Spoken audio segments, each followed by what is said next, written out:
当汉子们把五花大绑的穆林生推出来时，全场哗然。苏轼一屁股跌坐在地上，失魂落魄。很多事情怕是今天都不可能再瞒下去了。柳志勇瞧着，看不打一处来，让人把穆林生押去河边，直接把人按在河里，冷水泡了1刻钟。穆林生终于清醒过来了。苏春香母女也将事情经过说完了。大姐，苏春香走到苏轼面前，甩给他了几巴掌。你简直不是人呐！你明知穆林生是这种人，你为什么还要留下我们母女啊？为什么要帮他把我们母女关在地窖里？你真的是我大姐吗？这世上怎么会有你这种人呢？庞雪薇也冲上来，扯着苏轼一顿捶打。臭女人，你害了我！苏轼站着一动不动，任由他们母女2人捶打。他沉默着流下2行清泪，目光落在河里。你们怨我，我也认了，我也没办法呀。如果我不那么做，我就没活路啦。我当年伤了身子，不能怀上孩子，可我又不能离开穆家，我也是没办法呀。你不是生了如风、阿贵和阿菊吗？我们不是他生的。穆贵和穆菊从人群中走到人群前，他们恨恨地看着苏轼和穆林生。我们是他们偷来的孩子。话落，现场再次沸腾，全村的人都不敢置信，他们谁都没想到会是这样的。毕竟大家都是看着苏轼身怀6甲，可谁能想到竟是假肚子。这时大伙儿齐齐地看向慕如风。那慕如风呢？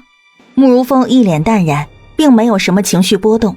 杨若初抬头看向他，然后伸手悄悄地握紧了他的手，掌中的柔软让慕如风动容，冰凉的心像是被他握在掌中呵护着一样，瞬间暖了起来。他低头看向他，2人目光相触。我没事。我知道，只是有点冷，你说过的，这样会暖和一点儿。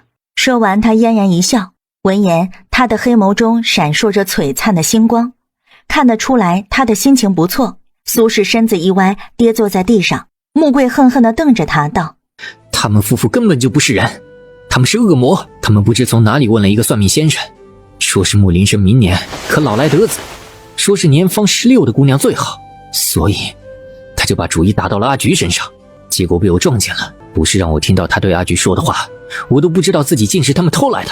我把他打晕了过去，带着阿菊躲在了山上。他又把目光放在了庞雪薇身上。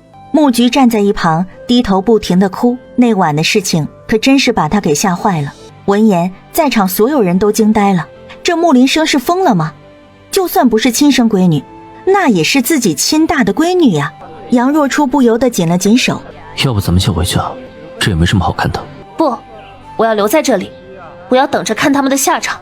慕如风只好作罢，站直身子，目光淡淡地看着苏轼和穆林生。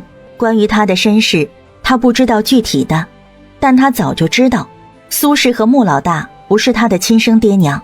穆老大是因为知晓了苏轼的事情，活生生被气病，又被苏轼和穆林生一起下药谋害的，这是原主最不愿想起的，所以生生被原主压在记忆深处，直到他代替原主，这份记忆才浮现。